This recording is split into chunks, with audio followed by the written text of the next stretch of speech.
નમસ્કાર મિત્રો, સ્વાગત છે ફરીવાર મારી ગુજરાતી ન્યૂઝ યુટ્યુબ ચેનલમાં।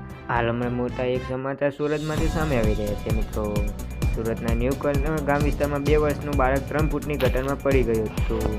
આ સાથે પરંતુ બાળક ન મળતા ફાયર વિભાગે મામલે જાણ કરવામાં આવી હતી મિત્રો। ઘટનાની ગંભીરતાને પગલે તાત્કાલિક ફાયર વિભાગ સ્થળે પહોંચી દોડી આવ્યું હતું અને છેલ્લી 5 કલાકથી બાળકની શોધખોળ કરી રહ્યું હતું। બાળકને શોધવા ફાયર વિભાગના દ્વારા કેમેરાની પણ મદદ લેવામાં આવી હતી મિત્રો। ઉલ્લેખનીય છે કે આ 2 દિવસ પહેલાં બાળકનો જન્મ થયો હતો।